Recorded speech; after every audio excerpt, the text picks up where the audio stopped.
Good morning, fellow Malaysians. This is Matthias Chang once again from Future Fast Forward. The video address this morning is to update you on certain events, starting with, and I hope you will all attend, there is a ceramah with KuNan as the keynote speaker in Putrajaya tomorrow 8:30. Alright?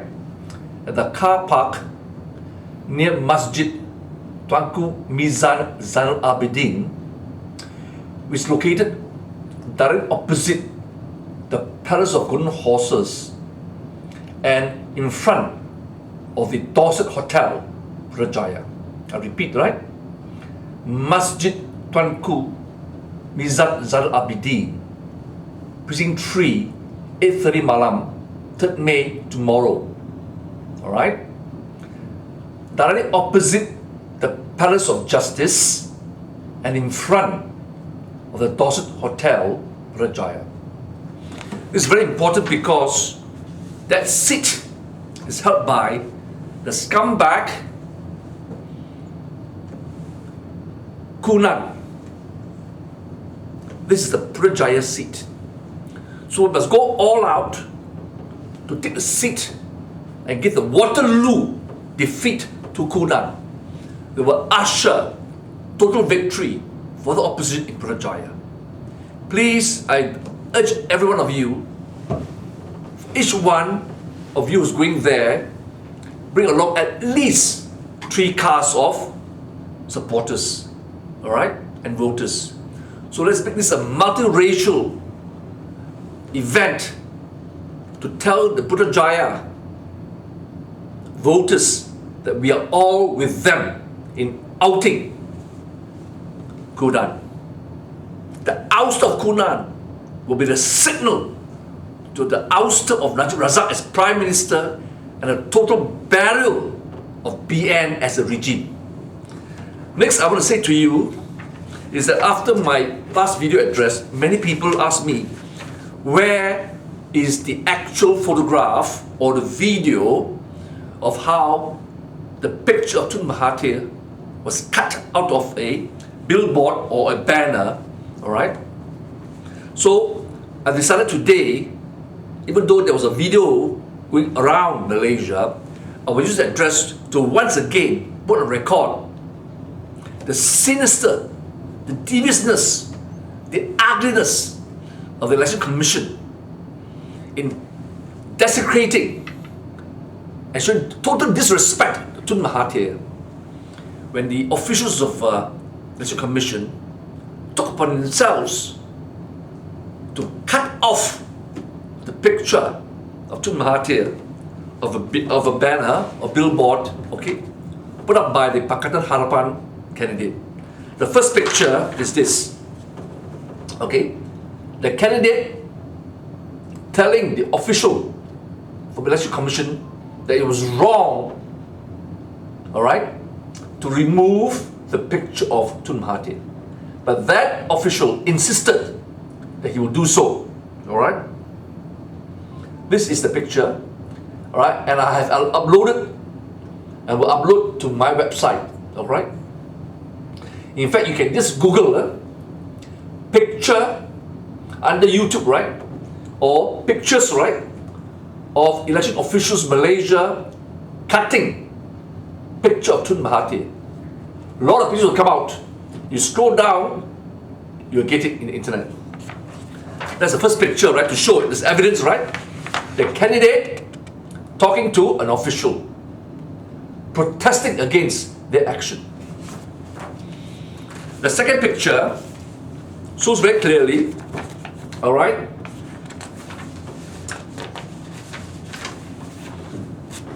the picture on your left shows that there's a picture of Tun Mahathir between 2 Pakatan Harapan candidates. Thereafter, after the official cut off the picture of Tun Mahathir, you see a lobang, alright? This is a heinous sacrilege and disrespect.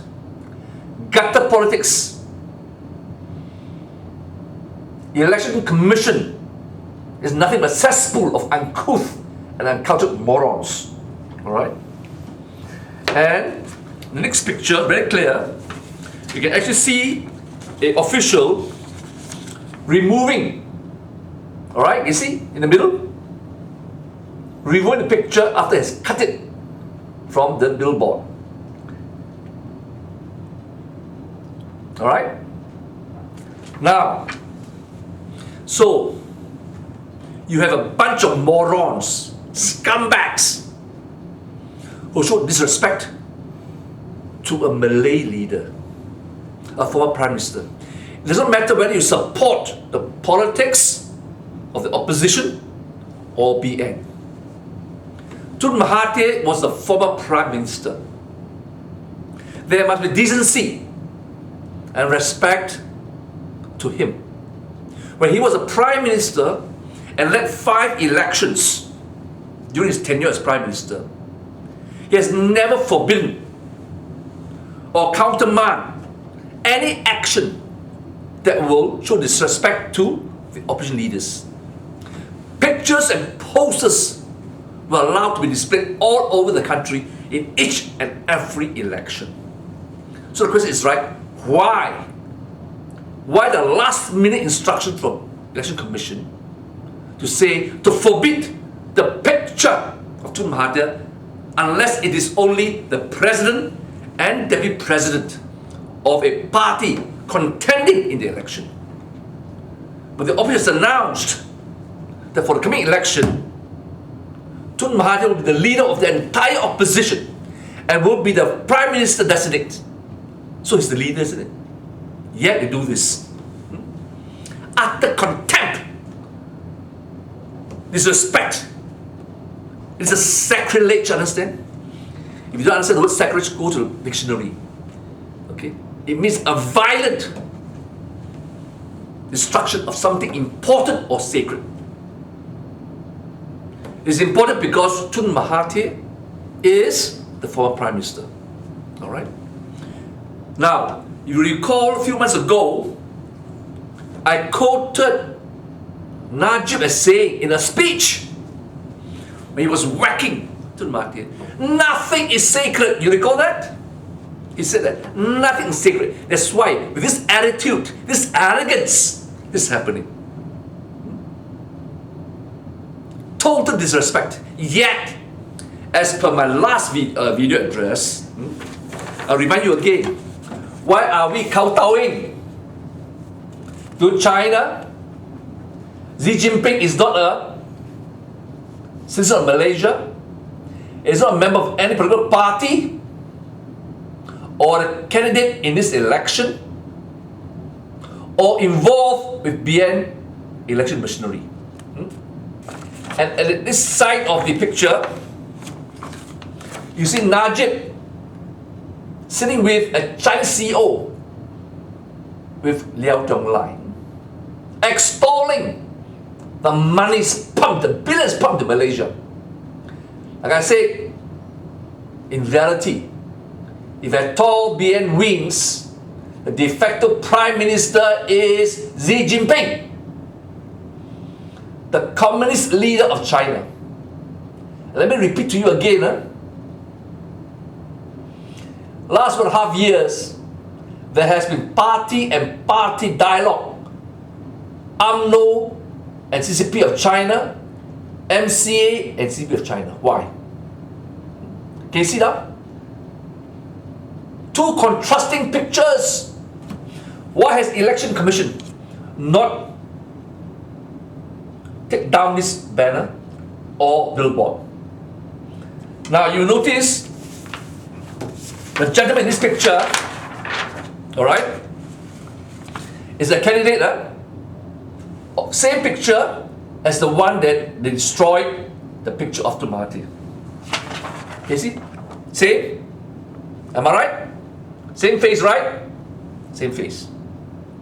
This is the truth, the whole truth, and nothing but the truth. So I hope, my fellow Malaysians, you will not let this disrespect, this sacrilege go unpunished. Display your anger, your disregard, disregard of proper protocol to be extended to a former Prime Minister. Go out and vote. Go out and vote. And yet, there is a statement by Hishammuddin, right, Defense Minister. Let me read to you. He says, right, hypocrite, I don't agree and I don't like what the enforcement officers have done. There are many ways to enforce the rules and regulations, but it's not proper to cut out the face of Dr. Mahathir from the billboard. He told reporters during a visit to Kampung Orang Asli in Kahang, even if the rules were broken, what they did is not correct. I do not want to see such acts by enforcement officers, whether it's for the candidates from our party or the opposition, said Datuk Sri Hishammuddin. Even if rules are broken, why is the hypocrite? And he said it's hypocrisy. Why did the BN government allow such a rule to be issued by Election Commission on the 11th hour, just before domination? When he was a member of the government led by Tun Mahathir, no such rubbish was allowed. So he has condoned. Right? Why did he intervene and told the Election Commission that is not correct? That is not a level playing field. Alright? Why are they so scared of a picture of Tun Mahathir? You see, Nigel says he's an old man, useless. Right? And he said, old is gold. Remember in my previous address? Age is wisdom, like gold, precious. Young punk, Najib, and him don't even have the stamina, the wisdom, and the intellect of Tun Mahathir. Alright? You don't even have the resilience of Tun Mahathir. Yet he mocked the age of Tun Mahathir. In that case, why so worried and panic over a picture? Why? A picture paints 1,000 words. A vibrant Mahathir, sleepy donkey head of a Prime Minister Najib. That's why. He knows a face reveals the truth of the person's character. Alright? So he knows when people compare his face and Tun Mahathir, it's black and white, the choice. That's why he's scared. Now, to my fellow Muslim brethren, may I remind you why I said Hishammuddin is a hypocrite. Because they condone this action. Now, if we say he disagrees for the enforcement officers to cut down the picture of Tun Mahathir, I therefore demand from Hishammuddin, have you issued or confronted Election Commission, the head, to issue an order to stop this nonsense? Don't have wayang kulit and make a press statement as if you are so clean. You are a hypocrite. Your actions is amount to hypocrisy. And therefore we remind my Muslim friends, what is meant by hypocrisy in Islam. Okay? Read this. On hypocrites, the Prophet, peace and blessing be on his, he said this, as per Sahih al-Bukhari and Sahih Muslim, the hadith. There are 4 characteristics of a hypocrite. Whoever has all of them is a true hypocrite. And whoever has one of them has one of the occurrence of a hypocrite until he gives it up. When he's trusted, he betrays. When he speaks, he lies. When he makes a promise, he breaks it. When he disputes, he resorts to slander. Okay? This is exactly what happens. The officers are Muslims. The head of the election are Muslims. And they do this to Mahathir. And those who then say they disagree with this action of the Election Commission, and did nothing to stop it are hypocrites. Okay? So this one. Don't forget that. This is from the Hadith, the most authoritative, Sahih al-Bukhari. Next, may I remind all of you, Surah Al-Baqarah, Ayat 42. And cover not truth with falsehood, nor conceal the truth when ye know what it is. Surah 39, Al-Zumar, Ayat 3.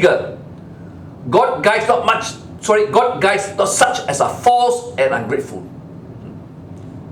These are all lies telling you.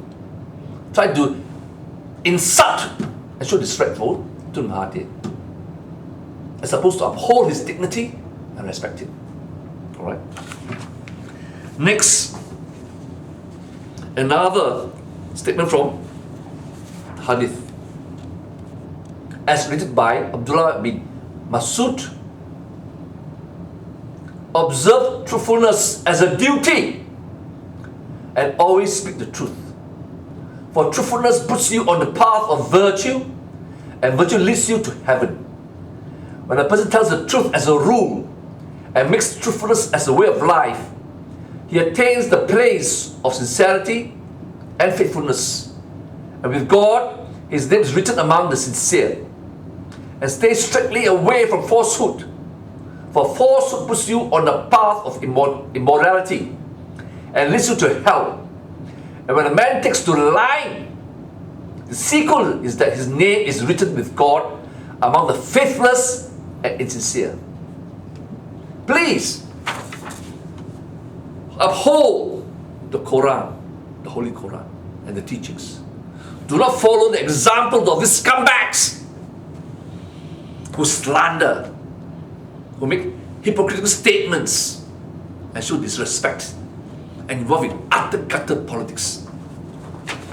Finally, if I may, what we must do ultimately in the face of all this filth, this evil, alright, there's only one solution.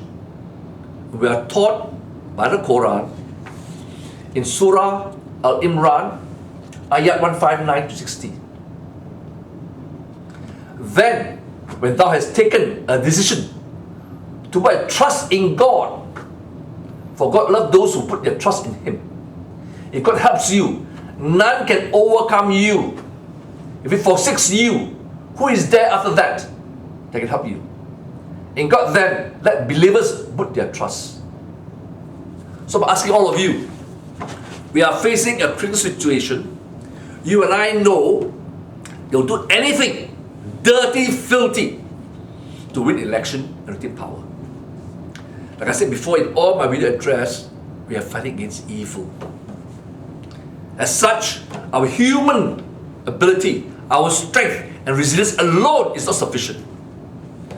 In Surah Al-Imran, Ayat 159 to 60, Allah had told you and taught us, have faith in Him, trust Him to protect us, the believers who uphold the truth. For if we don't uphold the truth and fight for truth, then if Allah forsakes us, there's nothing and no one can help us. So this is a battle between good and evil, black and white. And ultimately, we have to take the decision to put the trust in Allah. It says, for God loves those who put their trust in Him. If God helps you and me, none can overcome you. That means none of the filthy, dirty tricks by the regime can snatch victory from us. This is a very important quotation from the surah, urging all of us, when we face with these difficulties, we're in despair, we're in doubts, because the struggle is long and hard. The road is rough, not plain sailing. Alright? This is where we are tested. Whether we will surrender to Allah completely, unconditionally, and display absolute faith that He will protect us guide us. Okay? Under all circumstances, in the face of enemies, adversities, challenges, and evil. Alright? Now finally, I want to show to you the evil of JhoLow.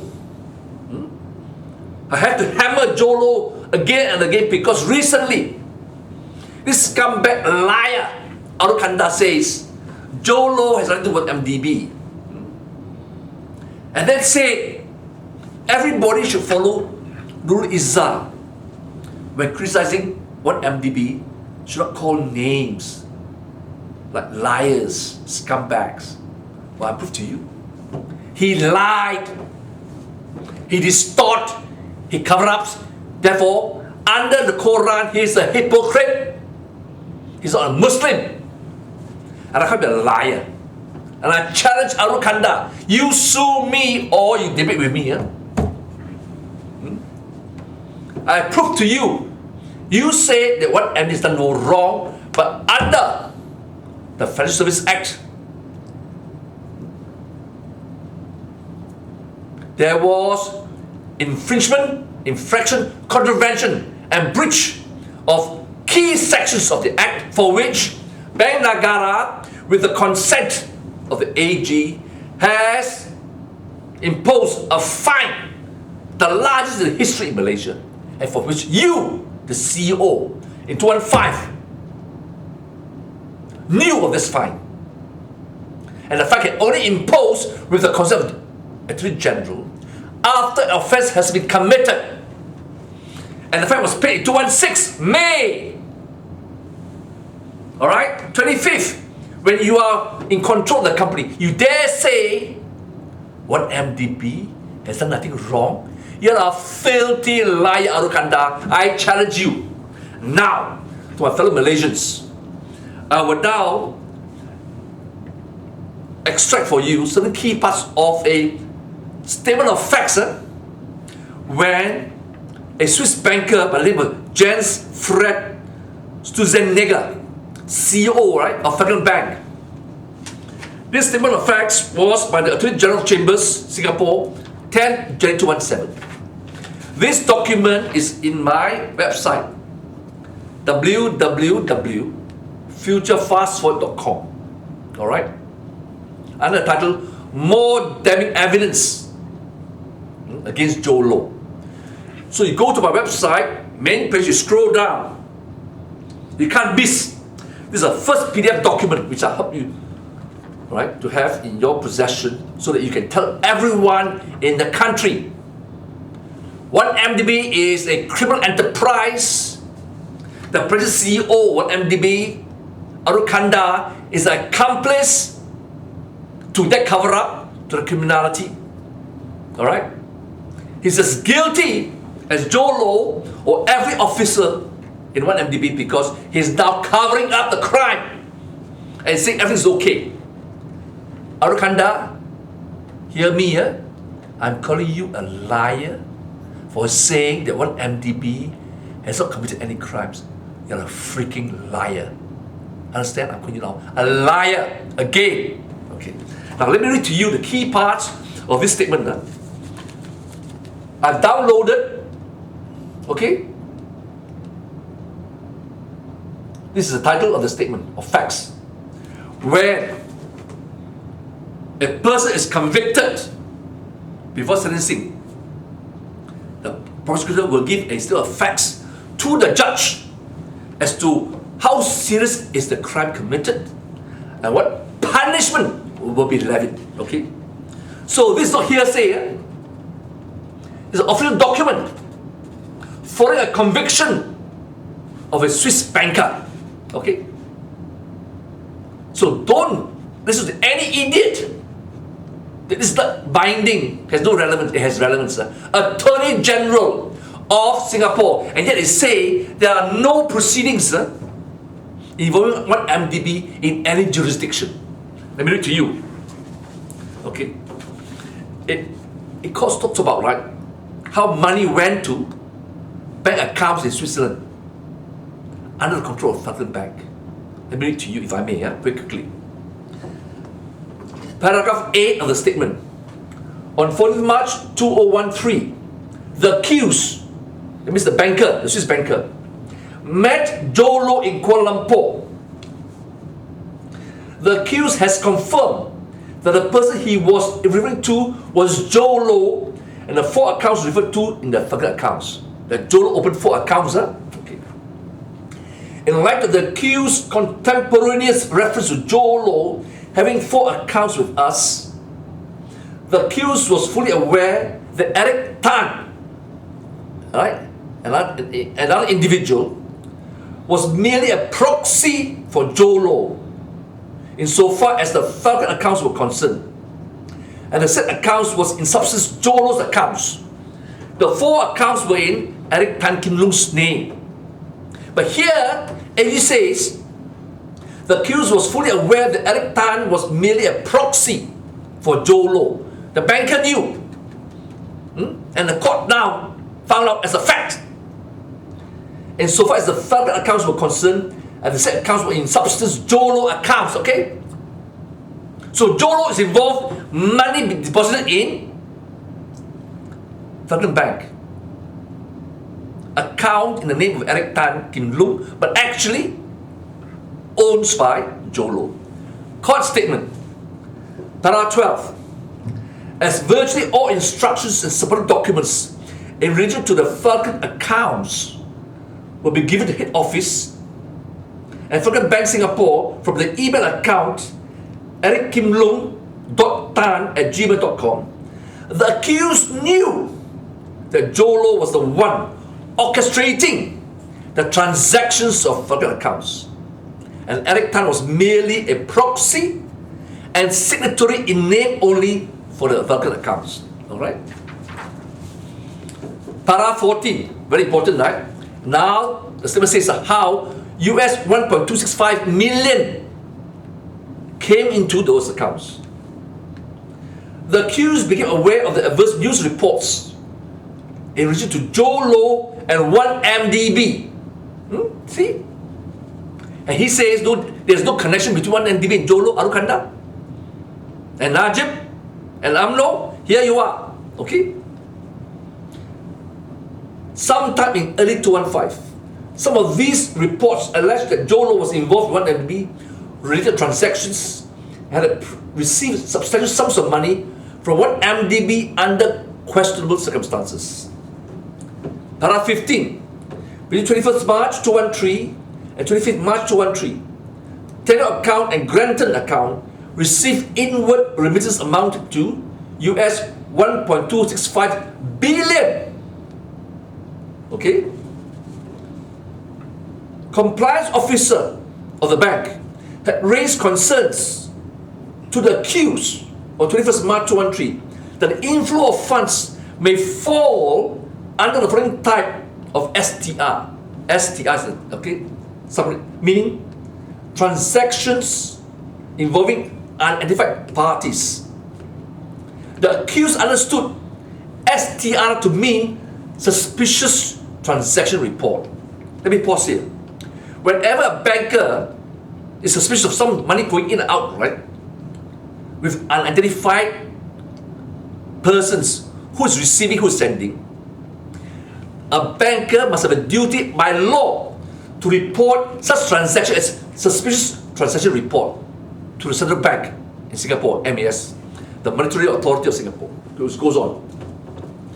Because of this happening, the accused, on 25th March 2013, the CEO of Falcon Bank contacted headquarters in Switzerland. The accused called Lehman, who in turn called Mohammed Ahmad Badawi Al Husseini, the chairman of Falcon Bank in Switzerland, to complain about the transactions involving the Falcon accounts. As the accused was on an open line with Lehman, the accused could hear what Lehman said to Al Husseini as follows.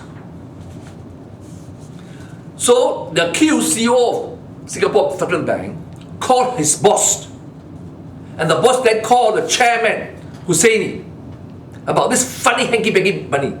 Okay, so Lehman then told Husseini between you and me, Muhammad Husseini, the rest of the documentation which our friend in Malaysia has delivered is absolutely ridiculous between you and me.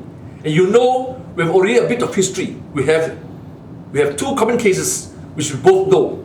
In all the banks of assets that have been blocked by two of our mutual funds because of compliance issue. This is exactly the kind of issue which is gonna get everybody in trouble. This is done not professionally, unprepared, amateurish at best. The documentation they're sending me is a joke. Between you and me, Muhammad, is a joke.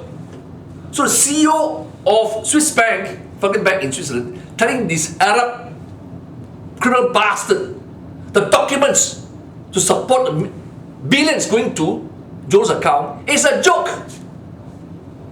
It's a joke. Then he goes on to say, this is something, how can you send hundreds of millions of dollars with documentation you know, 9 million here, 20 million there, no signatures on the bill, no signatures on the bill. It's a kind of cut and paste. And I mean, it's ridiculous. You know, I'm so upset as you notice that I'm just about to send the money back to Stage Sure. I mean, come on guys, get real, huh? You know now, talking to Joe and tell him, look, you either within the next 6 hours produce documentation which my compliance people can live with, or we will have a huge problem. And if we accept these funds, look, I'm not able to hold the horses back because my compliance guys, they're going to pick up the phone and report it as a suspicious transaction. There's something nobody wants that to happen. But you can imagine where I'm coming from.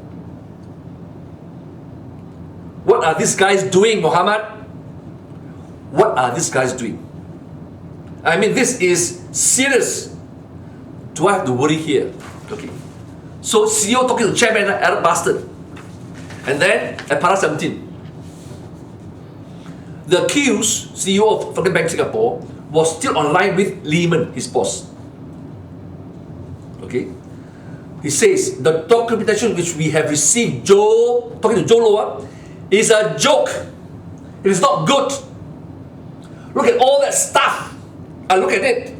I mean, with the best of whatever we want to see, and with all the edit and we can do, but let you know, my compliance guys and even my general counsel has said, quote, look, I mean, if an outside person looks at that, and we has, within particularly hired an outside consultant law firm to look at it from the perspective, if anybody just look at it remotely, it's going to be all over the place. Receiving banks, wiring, and what I try to do is to protect Eric and anybody in the room, because if any other bank is to pick a peep and this get reported, we're going to have a huge problem. And the documentation is not good. Okay? Now we go to para 26. In another conversation, 25th March 2013, Lehman told JhoLow in relation to the consultancy agreement that he'll be telling Eric Tan, don't produce copy paste. It cannot be all the consultancy agreements look one and the same wording and the same everything.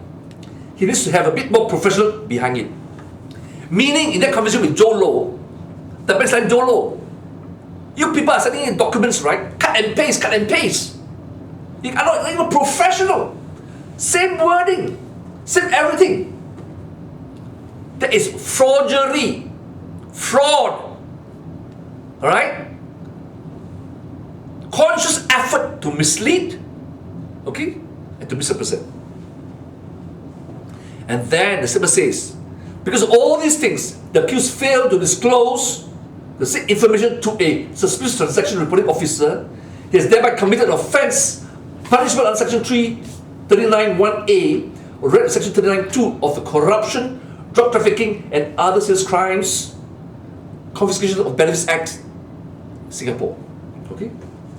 Then we go to paragraph 32.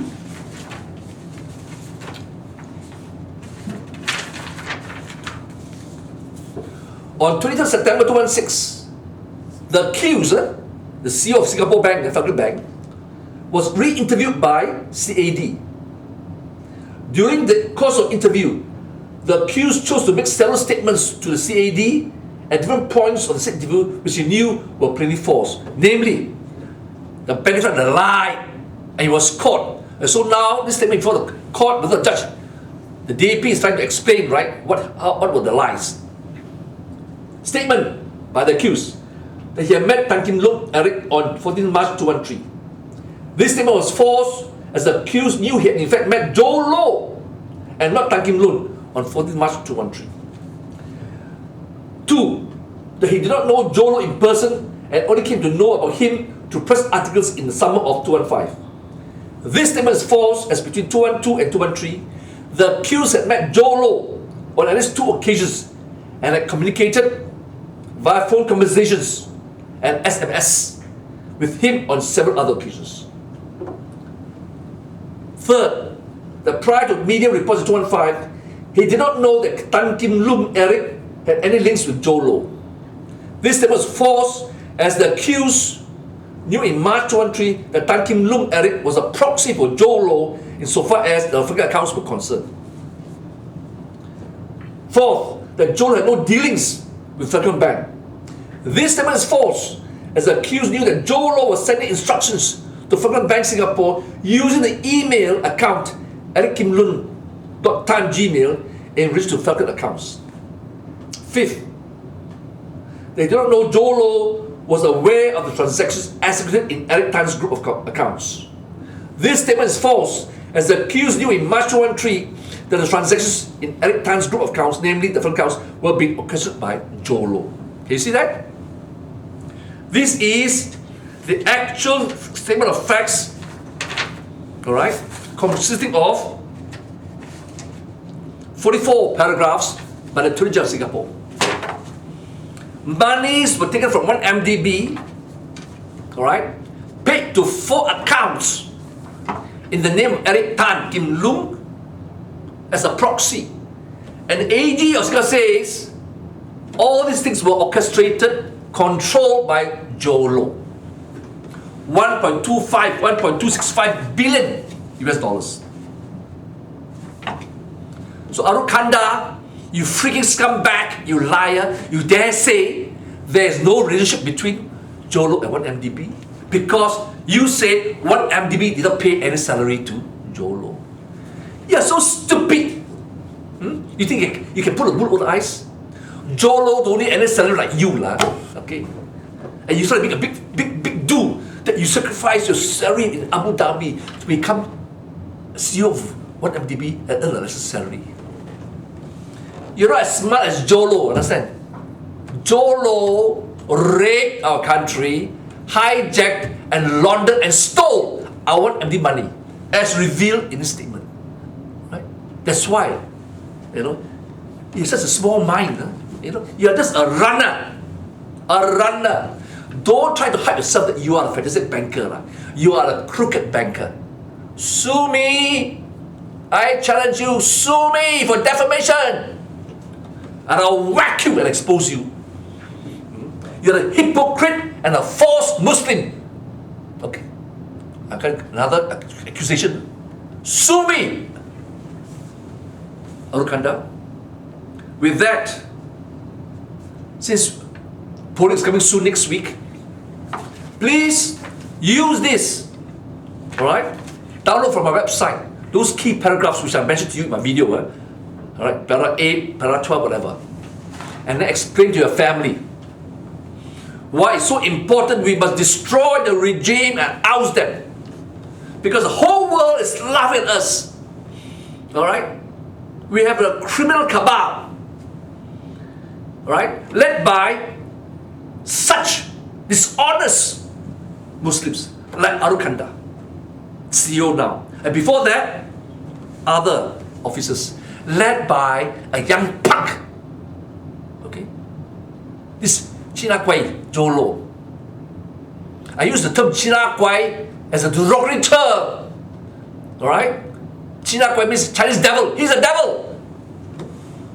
The term applies aptly on JhoLow. Okay? So please, 2 times now, 2 occasions, right? I've shown to you.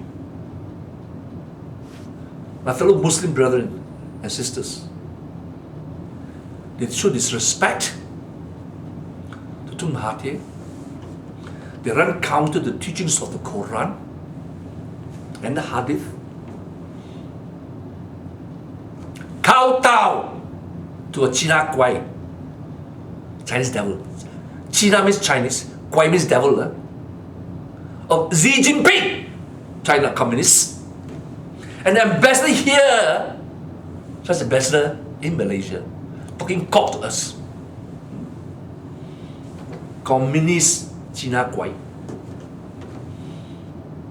They brought so much shame, trying to interfere in our election, trying to control our economy, and we kowtow to them. Shame, huh? Armless brought shame to us. We must now, as a majority, my fellow brothers and sisters, turn this page and cleanse this evil. The second China Guai, JhoLow, right? He has brought shame to our country because of his lust, greed for money, for pleasure, for sin. Screwing Masalik woman. The first was Belinda Kerr, trying to marry her and buy her jewelry, not for his own money, from 1MD money.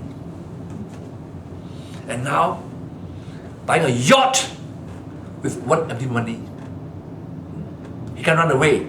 Sooner or later, by the will of Allah, he'll be smashed to smithereens. Okay? So, we have 2 examples now, my fellow Muslim brothers and sisters. As a Chinese, I'm ashamed that these 2, one overseas foreigner, one local, has wreaked havoc in our country because of the evil leadership of our Kaaba. We have to cleanse this evil, this sickness, this disease that's ravaged our mind, body and soul of our country, our sovereignty. And with the aid and blessing of Allah, we will prevail. We will win. Justice will prevail. Justice will win. But please, I beg you not to just rely on your effort, your confidence, your resilience. We must be strengthened by the weapon of truth and the shield of faith, the faith in Allah. Remember what I said, right? I'm now, as a non-Muslim, learning from the Quran. And I found all this wisdom, these treasures of goodness, of propriety, of righteousness to do good. That's what motivated me now. Right? To go with a tide, to risk everything. My family, my career, my life. Because, as Allah says in the surahs, truth is everything. You don't have truth, what are you? You're not even human. Become a zombie, manipulated, ravaged by evil. Satan. You may think it's very dramatic, it is not. How long can you take it? Not only you will suffer, but your children and your grandchildren. Do not let this curse befall on our children and grandchildren. Remember Langkawi, the story when a princess was mistreated and hounded and suffered. She imposed a curse for 7 generations. And then Tun came along, cleansed that evil, and rebuilt Langkawi towards today. Likewise, we have been betrayed, and curse will befall on our country for more than 7 generations if we, knowing this is happening, does not lift our finger. shoulder the heavy burden for our generation, then the cleansing fire will come and cleanse this country. It'll be too late to ask for forgiveness. With that, I conclude my remarks, and once again I beg you, surrender to Allah completely, unconditionally, with absolute faith that He will protect, guide us, and defend us under all circumstances, in the face of all enemies, challenges, and adversity, and evil. I bless you all, and I hope I'll see you tomorrow in Putrajaya in full force. With that, I thank you for your attention.